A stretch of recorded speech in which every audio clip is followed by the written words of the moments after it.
It's really a pleasure to introduce Professor Juan Pablo Montero, our keynote speaker, who is going to talk about correcting car externalities, a very important issue regarding pollution. Juan Pablo was the keynote speaker of our first symposium in 2013. After that, he spent a period as a visiting researcher in the chair of energy sustainability and UV, and it was really a pleasure to meet him in this moment. He was really very helpful, providing us advice for our research projects when we are starting in the chair of energy sustainability. Juan Pablo Montero holds a PhD in industrial economics from the MIT. Currently, he is professor of economics at the Pontificia Universidad Católica de Chile and a member of the panel of experts on public transport of the Ministry of Transport of the Government of Chile. Montero is also a research associate at the Economic for Energy Center located in Vigo, in Spain, the Center for Global Change at the Pontificia Universidad Católica de Chile, and the Center for Energy and Environmental Policy Research at MIT. He has also worked as a consultant on industrial organization, environment, and resource economics for the World Bank and the US Environmental Protection Agency. Juan Pablo has an extensive list of publications on issues related to pollution, markets, transport, environmental policy, climate change, electricity regulations in very, very high-impact journals like the Economic Journal, the Journal of Environmental Economics and Management, the Review of Economic Studies, and the American Economic Review. Then again, thank you very much, Juan Pablo, for being here. It's really a pleasure, and the floor is yours. Thank you, Jose. Can you hear me well? Yes? Great. Yes, I can walk around because I think I can see the slides better. So I think it's great to be back. What can I say?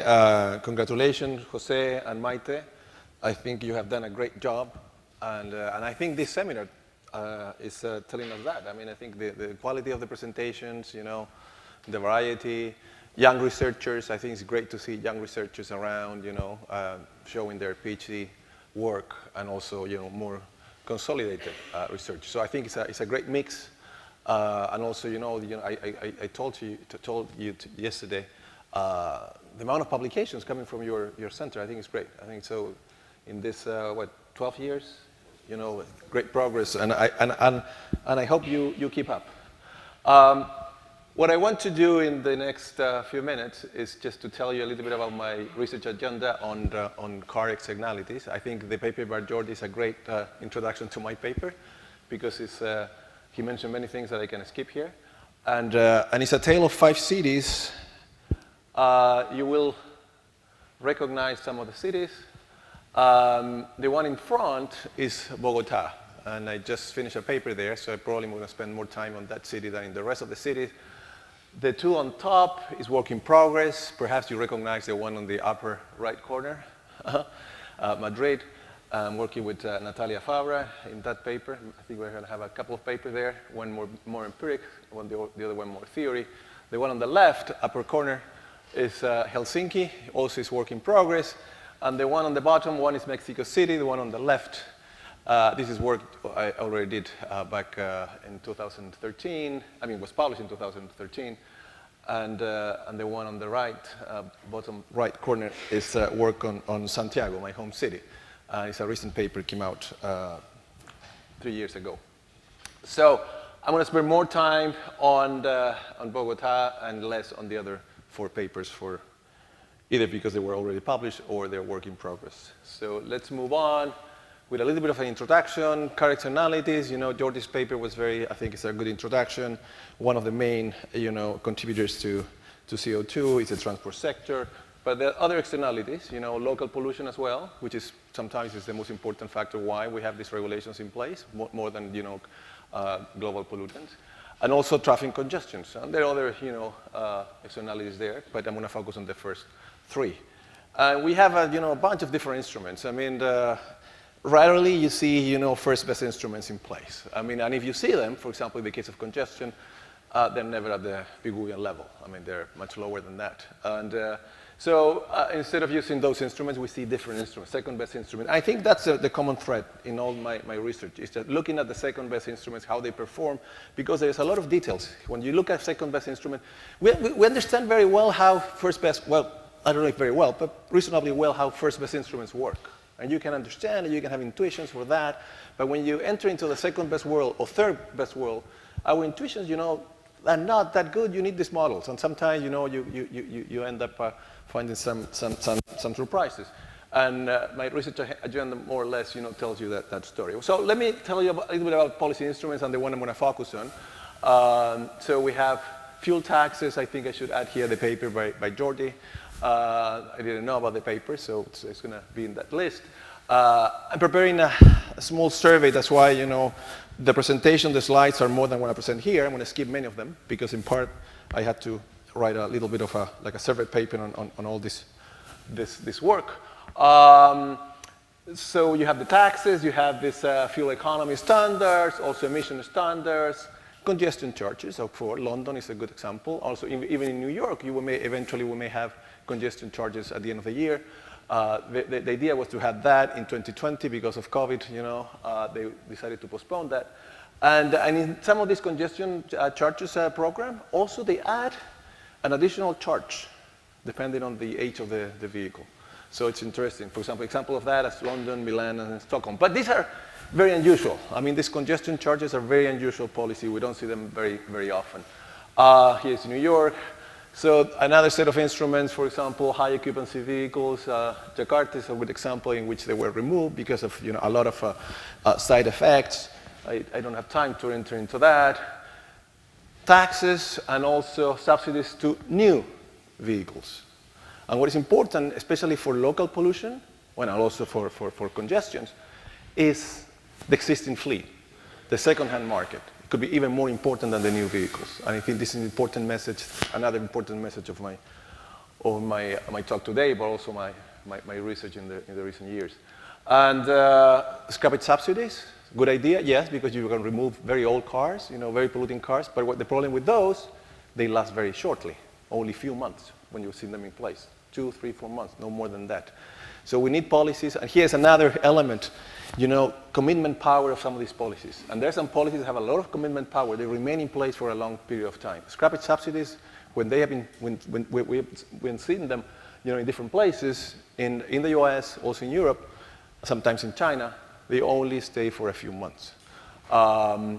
Smoke tax, they also have their problems. When you check, the quality of the emissions of the different cars, there's a problem with corruption. Also have a paper on that is on hold because the data is not telling us what we thought it was going to tell us. But and let me, finish with a fourth set of instruments, which I'm going to spend most of the time, the rest of the talk, which are these rationing schemes, whether for pollution or for congestions.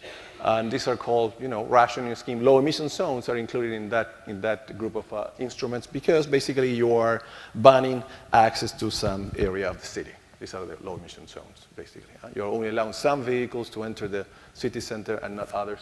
So the different forms of rationing. And these are very popular. And they come in different formats, of course. And my research agenda has been looking at these different formats in different cities. That's why, I have different cities in the presentation. Typically, they depend on the last digits of your license plate. But also, in the case of low emission zones, you find this is a German city. You have this signs saying you cannot enter here if your car is this old or if your car is a gasoline or petrol car. Right? Only if it's hybrid or electric. And they're very, very popular. The first time we see this restriction was in Athens, 82, but now you see them everywhere. Sometimes are for congestion reasons. For example, in the case of Bogota, Medellin, the cities in Colombia. But in many other places, it's because of pollution reasons, right? It's to reduce pollution, not to reduce congestion. Although the two things, they come together. So what is the rest of the talk? Well, to tell you a little bit of what, lessons from these different cities. I start with Mexico City, and I end up with Helsinki. Helsinki is a little bit different because there we are focused on something that people have paid very little attention, is the role of transaction costs. We know from some work by Gavasa and other people, that, you know, in this second-hand markets, there's a lot of transaction costs. People don't tend to trade their cars as often as you would think. For example, there's a recent paper also comparing, for example, transaction costs in the US with France, and they found that in France, transaction costs are much higher. So the question is, are there any implications for environmental policy?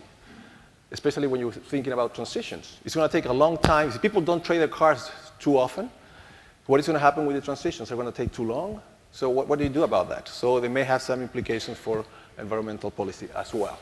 And so let's move on. Mexico City, what is the main lesson here? Don't use restriction policies that are uniform, in which you treat all cars the same. If you do that, you may get some reduction at the beginning, but in the end, you're going to have more cars on the road, more pollution, and more congestions. And we found that, I mean, this is the first paper that I'm going to show you, by looking at a good proxy for car use, which is carbon monoxide emissions. Not carbon dioxide, carbon monoxide emissions. It's a very good proxy, especially at peak hours. That was one of the main innovations of this paper. To look at that proxy, we have data from all monitoring stations in Mexico City. We look at that data, and we found basically this. This is the result. I went too fast. Sorry. This is the result. Peak hours, for example, in the short run, first month or two, we found a reduction of car use or pollution, 11%. But in the long run, after 1 year, emissions were higher. Congestion was also higher as well. So bad idea. When you use these restrictions that are uniform and you treat all cars equally, they're a bad idea. In part because people tend to bypass them buying a second vehicle. Second paper, Santiago. Here, again, there was a restriction in place, but in 1992, the government introduced a very interesting reform, which is, in order to accelerate, the switch to these cleaner cars with a catalytic converter, which is a filter. Now you don't face a restriction. So basically, you're introducing a vintage restrictions. Cars 92 and older would face the restriction, basically 1 day a week. Cars 93 and newer, no restriction. What happened? Well, people switch.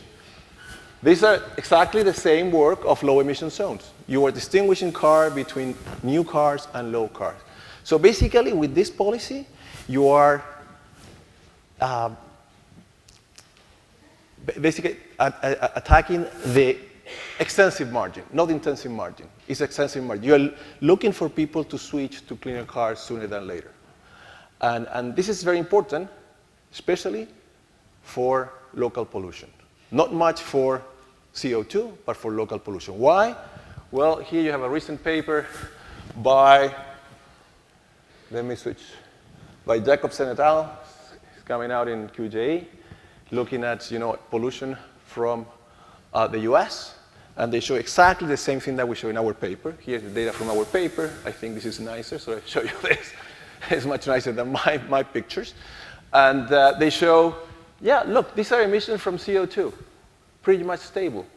For cars that are 2007, this is 2017, and this is 19, I don't know, well, 20 years of data.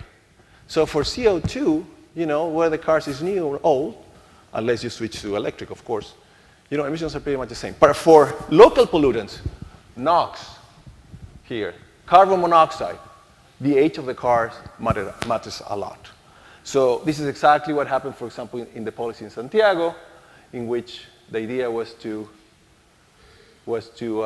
force people to switch to these cleaner cars and basically export these older cars to the rest of the country, in which pollution was not a main problem.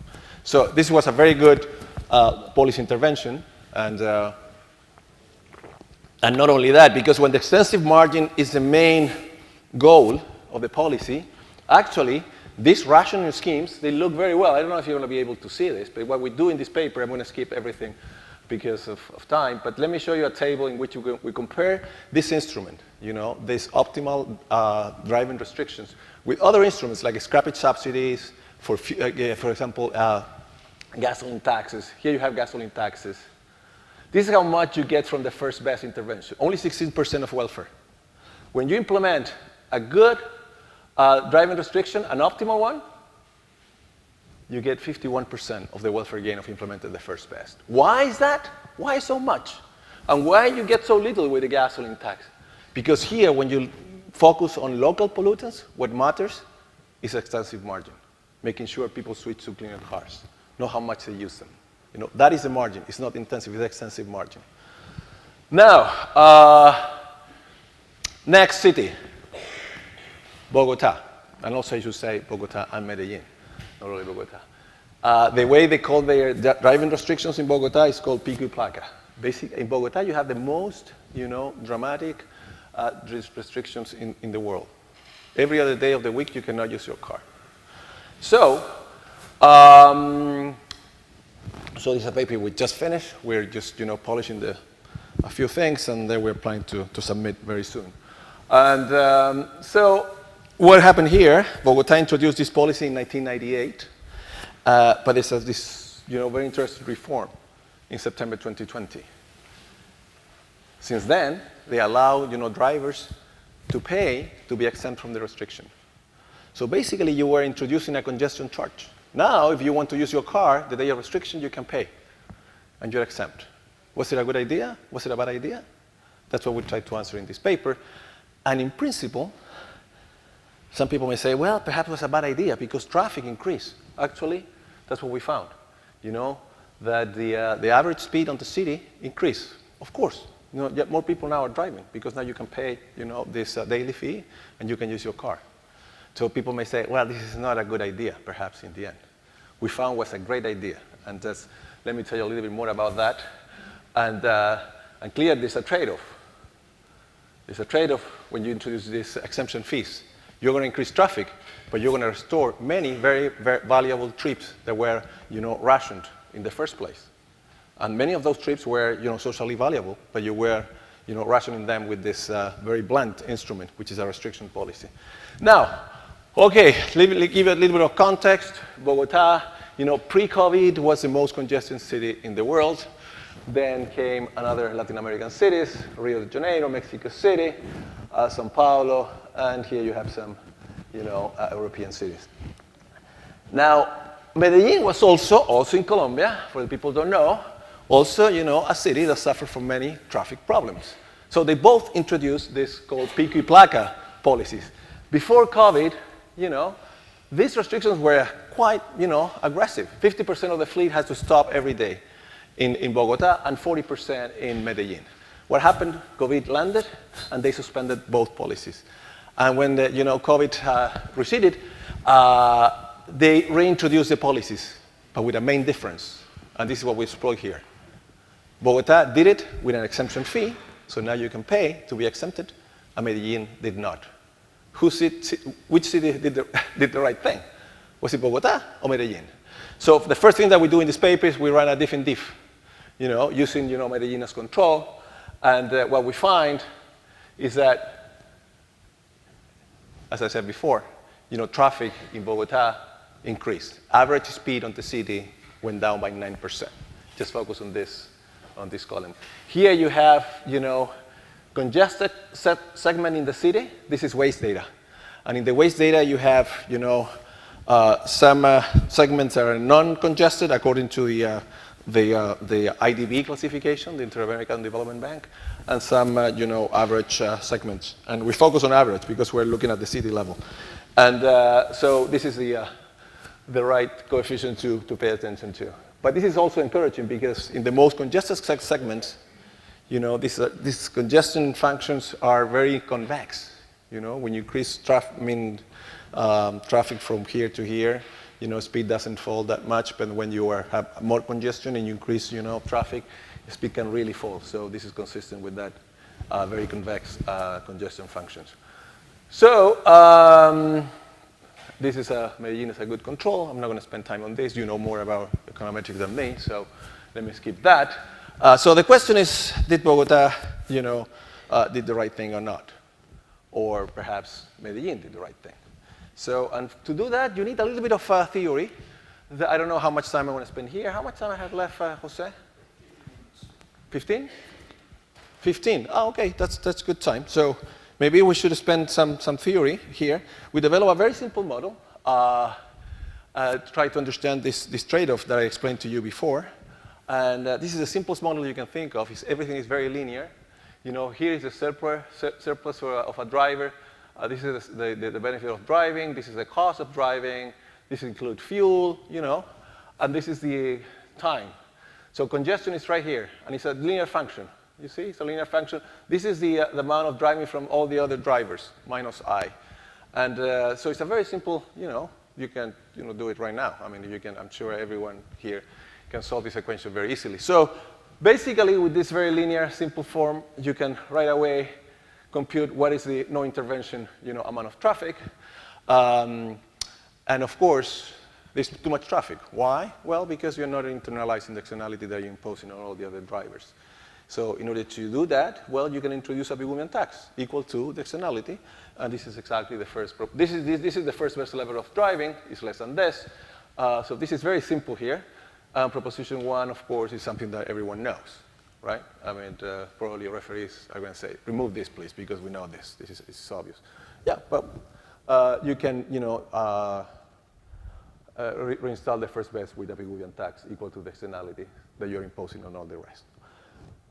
But typically, you don't have that instrument, except if you live in London or maybe in Stockholm or in Gothenburg, but not in many of the cities, not in Paris, maybe not in Madrid. You cannot use, this congestion charges. You need to rely on other instruments, with, for example, driving restrictions, which was Bogotá and Medellin did. And if you do that, of course, these restrictions are, if there is efficient rationing, which is what a tax does, efficient rationing, and there is, random rationing, which is what driving restriction does. Basically, all trips are equally likely to be restricted. That's what a driving restriction does. And when you understand a driving restriction as such, as a random rationing, all trips are equally likely to be restricted, well, you end up with this not very pleasing result. That driving restriction could be even worse. And sometimes you don't want to introduce restrictions in the first place. You better have nothing. And not always. For that to be the case, congestion doesn't need to be too great. If congestion is big enough here, captured by this gamma parameter, remember gamma is the coefficient here. It's a parameter capturing the importance of congestions right here. When gamma is big enough, is really big, then a driving restriction can give you something and can give you some welfare. But if not, you are worse off, right? And so proposition 3 is telling you, regardless of whether this, restriction could have, given you some welfare in the first place, there is a way to fix this. How? Well, this is exactly what Bogotá did in September 2020. Introduce an exemption fee and allow to restore those valuable trips that were rationed in the first place. And even if you increase traffic, that is a welfare-enhancing policy. And here you have, well, here is the proof and all that. I'm not going to go through that because, of course, we don't have time. And you're all very tired. I can see some faces, they are ready to go. So I'm going to skip that. But let me show you a picture. Here you have two scenarios, right? So here you have the exemption fee. If you set it to 0, there is no policy. We're in the no intervention case. And here I'm showing you two cases. This is the amount of welfare, in a scenario A, B, and this is the amount of welfare in a scenario A, and I is no intervention. Now, if you set this to infinity, this exemption fee, basically you are in a pure restriction policy. Because in order to get, exempted, you need to pay infinity. So you are in the other extreme. And so what Bogotá did, well, they introduced, an exemption fee somewhere here. So we're interested in basically in two questions. For the case of Bogotá, which scenario is more likely? Is this or this? That's one question. And the second one, where was the exemption fee placed? Was at the optimal levels of this scenario, for example, and this one, or was below, was higher? Those are two questions that we want to answer, going to the data. And let me anticipate right now that the Bogotá case is an exemption fee somewhere here for a scenario B. So the policy was really bad even in the first place. So even there is welfare gain, abolishing the restriction completely, altogether, setting, the exemption fee equal to 0 was welfare, enhancing. Now you have extra gain because the exemption fee was not equal to 0, but it's equal to some positive level of $9 per day, which was a little bit below of the optimal level, which we compute around $15. So this is what we do next. Basically, we calibrate a model to the city of Bogota. Very important here in many Latin American cities and also elsewhere that there's a lot of income inequality. So we have 5 different income groups in our model. The low income group, these people, they don't own a car. Very few of them, only 11%. And the high income group, 82% of the people, they own a car. And with that, we go and calibrate the model. I'm sorry, I'm just going too fast. Using 2 important things. This is the calibration is done by trying to fit what we observe in terms of transport use, whether it's private or public, for the different income groups, and also the amount of remote work. This is very important as well. The amount of remote work, for example, for the low-income people, basically they don't remote work, basically, and for the high income, 35% of remote work is what we observe, according to data from the Bogota Authority. That, by the way, I should say, I was really surprised, to find out how much information they manage, and they're very, very, very, very good at that. So, first result, what was the overall gain? $325 US dollars per year. And almost 50% of that was for simply, abolishing the policy, setting the exemption fee equal to 0. But actually the fee was $9. So the remaining, 50% is moving from 0 to the existing fee. Now, if you move to the optimal fee, you gain a little bit more, but you don't get that much more. So here you have another, important policy lesson from this program, that you don't need to go all the way to the optimal level in order to, really increase welfare. You see, there's not much additional gain from moving to the, and you can, face a lot of resistance going from $9 to $16, $17, $18. And here you're going to like this picture. Who are the big winners and the big losers of this policy? The big winners is the middle class, group 3. And the big losers is the rich people, group 5. Why? Well, because these people, let me start with the big losers. How much they lose? $200 million per year. How much they gain, the group 3? $380 million per year. So why the rich people are the big losers? 2 reasons. One, they already accommodated to the restrictions in the first place. Most of them, they have 2 cars. And second, they do more remote work. So for them, the restriction, it wasn't about, every time they want to use a car, boom, there was not much traffic. Now, with the exemption fee, there's more traffic. So now they only, they saw, an adverse effect from the policy, because now they spend more time on traffic every time they use their car. What happened with the middle income? Why, they're the big winners? Well, because these are the people that really, some of the trips were rationed, and they were forced either to remote work or to use the bus, and now they can use their cars again. So those are the big winners. So this is a very progressive policy.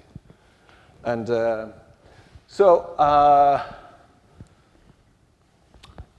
have 5 minutes left? Great. So let me move now to projects that I'm working with very good friends, colleagues, into European cities. Now moving to Europe, so be careful. So one is this low emission zone in Madrid Central. And here, this is more related to the title of this symposium, Transition Technologies. Madrid Central. Are hybrids, let me first place the question, a transition technology, hybrid vehicles? You may say yes, because they're great technology, maybe it's a good transition. Well, the answer is, depends on the policy design. And that's the main lesson that I want to convey here. depend on the policy design, depend on the Madrid Central. If you make it, too narrow, too small, they're not a transition technology. They should be restricted, like petrol and diesel car. If you make Madrid Central bigger, then they are a transition technology. It has nothing to do with lock-in effect, network effect, nothing to do with dynamics. This is a simple static result. The transition technology depends on the policy design. It's endogenous to the policy design. It's not intrinsic to the technology. That's the main lesson from Madrid Central. So let me explain you a little bit about that. Here you have the adoption of green vehicles in Madrid. Green meaning, hybrid and electric, because both were exempted from entering the city center. So in the case of Madrid Central, hybrid were also included. And if you compare that to, for example, to Barcelona, here's the trend from Barcelona, you see a kink here. People start adopting more cars, more of these green cars, electric and hybrids in Madrid compared to the rest of Spain. So we also have other pictures. I have many other pictures. I don't want to, bother you with these pictures showing there's an effect about this adoption. And we're planning to, build a structural model to use all this evidence to, calibrate the model or estimate the model in order to run some counterfactual. Answering this question, was it a good idea to include the hybrid in Madrid Central? My guess, it was a bad idea because Madrid Central is too small. It's not that big enough. But that's my guess. I may be wrong. Who knows? I mean, let's, the research tell us. So here we have planned to have two papers. One is going to be more empirically oriented, and then we're going to move to a more theory-oriented paper, also including dynamics, lock-in effects, and things like that. And something that I think is very important is, and people have mentioned this here, and also the previous paper by Nicola, in Australia, is the commitment power of the policies. There's some policies that have more commitment power than others. By commitment power, I mean that it's not so easy to remove. Madrid Central was a policy that the government, the local government in Madrid, tried to remove. But the EU said, no, you have to keep it, because it's also in other places in Europe, so you keep Madrid Central as it is. So they also want to study that. Sometimes you want to move to a second best policy because it may give you more commitment power and that the policy will stay over a long period of time. And for this kind of investments, we're talking about durables, that's important. It's an important dimension to keep in mind. And so this is going to come in the second paper. 2023, I think, is too ambitious. Perhaps it's going to be 2024 or even later. I mean, the second paper. For the first paper, we have a lot of, Imelda is already working with the data, and she has produced a lot of nice graphs and stuff like that. But so we are in the process now of building the structural model. Finally, and I'm sorry, I didn't mention my co-authors here. Natalia is one, and Imelda is the second co-author. And here in Helsinki, I'm working with my very good friend, Matti Liski, and also a PhD student, William Ogden, looking at something, that never occurred to me before, that is this issue about transaction costs. In Finland, like perhaps unlike any other country, it's amazing how detailed data they have. Matti showed me the data, and they have data about, when the car, in the second-hand market. I mean, for the new cars, the prices and all that. But for the second-hand market, they have data about pretty much everything. The identity, when the car was bought, the odometer reading, the price paid, everything. So we really can test for these transaction costs, and we want to estimate that endogenously. Previous paper, they have, impute some transaction costs. So we want to estimate that endogenously. And here I'm going to show you a couple of graphs, and I finish with this, Jose, showing that transaction costs do have an impact. This is a very simple model that came from my paper in Ristad. I mean, like a 2H model. I mean, cars are new or old. The old car, a fraction is running on the street, and the other fraction is being scrapped. And that shows, that depending on the level of transaction costs, here you have fuel consumption. It has an impact, For example, here the fuel consumption, total fuel consumption goes down. When transaction cost goes up, fuel consumption of the old cars may go up a little bit, here goes down. And what I'm trying to tell you is that here you have fuel consumption, and here you have the type of cars that people drive. you're affecting both extensive and intensive margins. Why? Because when transaction costs, sometimes the matching between the car that you own and the car you would like to own is different, and you may end up driving, for example, less. And so that has an impact on how you design policies, and also thinking about the transition, how you move the entire fleet from the current state to a new state in the next 20 years. It's going to depend a lot, on how fast is the fleet turnover. And transaction costs play a big role there. So I'm concluding here. So I think the main lesson here is that we don't have this first best instrument. We have to rely on second best instruments. I think Julian's paper also was about the same. Then we don't have, Pigouvian taxes. I mean, that's why we have work. If we had, Pigouvian taxes all over the place, well, it's clear what happens. But we don't. So you need to start paying attention to these second best instruments, how they interact. Sometimes you have good lessons, sometimes bad lessons, and all that. And here is some of the lessons that I just went through. Yeah, and this is also very, very important. Distributional implications, they play a huge role and in all we do.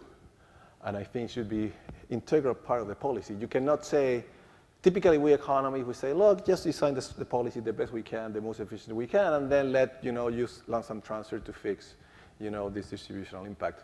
That's absolutely false. You need to think, that the policy has to do both things at the same time. Has to pay attention to efficiency, but also at the same time to distributional implications together. You cannot just say, look, along the road we fix, the distributional implication with lump sum transfers. That doesn't work that way. I mean, at least I am older than many of you here, and can tell you from experience working with policymakers, they never do that. They never do that. So I think it's an important lesson for research, how you design these policies, thinking about these two important dimensions, efficiency and distributional implications. So, well, thank you very much. And Maite, once again, thank you for the invitation and congratulations for all you have done, and also Jose. Thank you.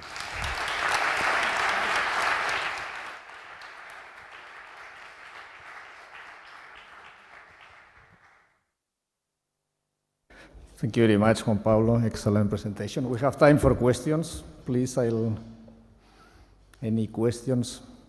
Mike, please.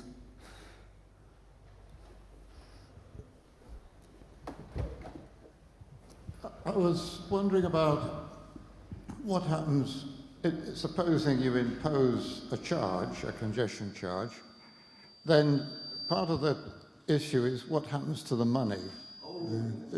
So, in London, for example, when it was first introduced, they increased the number of buses at the same time.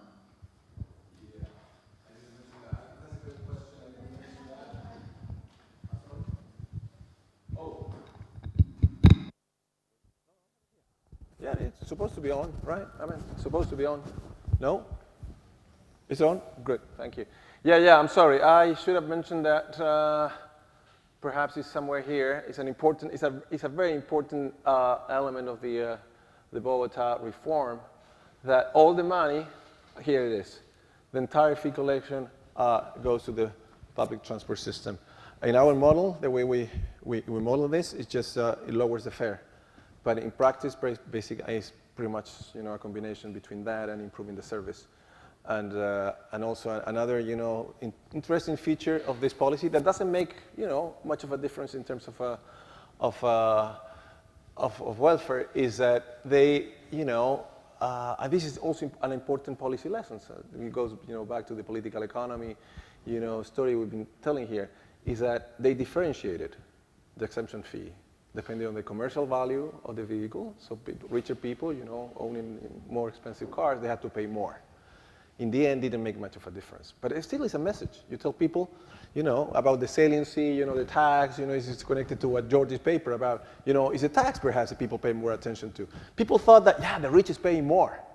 Now we embrace this policy because we, middle class, we have, not so expensive vehicles. Now we are willing to accept this because the rich is going to pay more. But in the end, it didn't make much of a difference.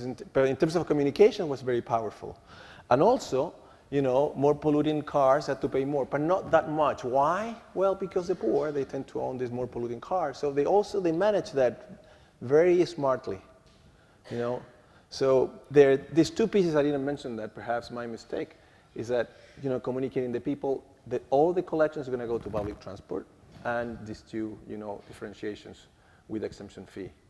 And people were, embracing this because of that. So I think also we need to, as researchers, also help, sometimes with things that may be in terms of communication, may be very effective, but in terms of efficiency, maybe it have little effect. So we also need to discover those kind of things. I think, and Bogota is a good example of that as well. You have a question?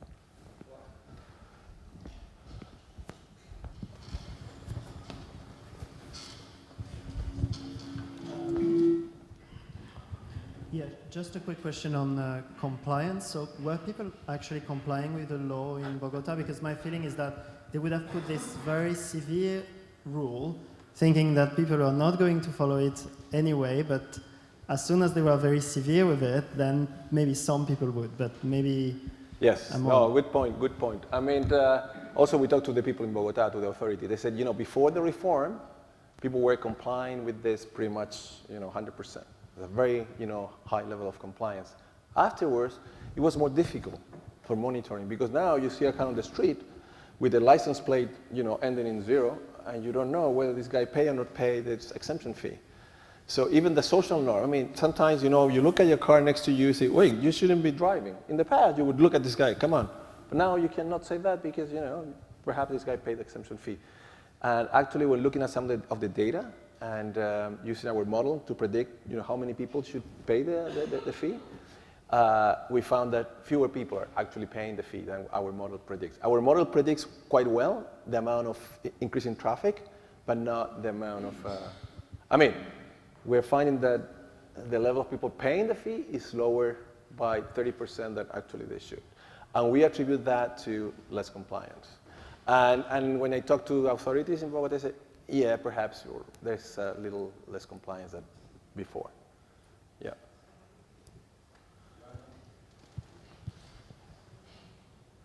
But still, there's plenty of compliance. I don't want to say that it's no compliance. There is compliance, but a little bit less than before. Yeah.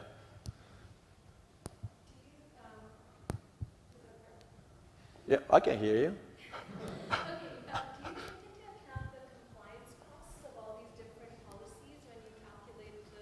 The welfare effect? No, I assume that it's the same, ex ante and ex post. So they cancel out. For Bogota.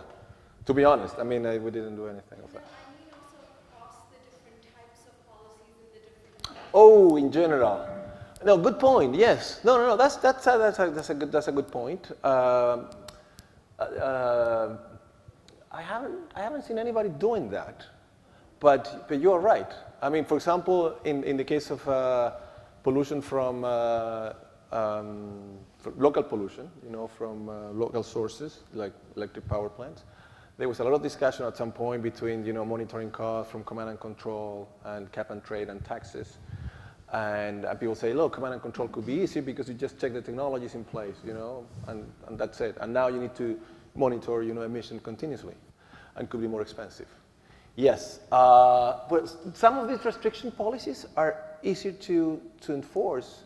For example, the low emission zones they enforce quite well, actually.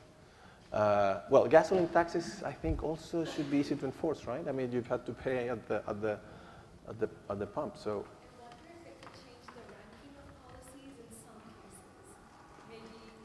Yeah, all I can tell you is that in this paper we do a little bit of that. In the paper in Santiago, in this one, where's the table with the this one? Yeah, but we never include monitoring costs. For example, here we have the first best, supposed to be a Piguvian tax. How you implement that, I don't know. And then you have different driving restrictions, then you have scrappage subsidies.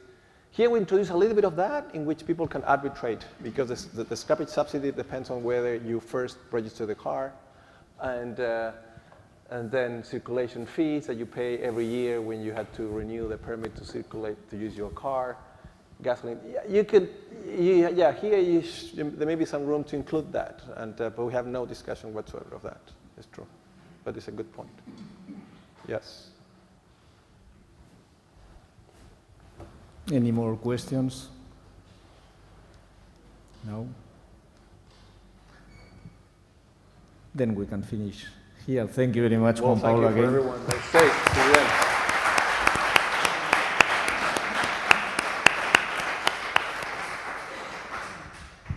Let me say some farewell words also on behalf of Professor Maria Teresa Costa.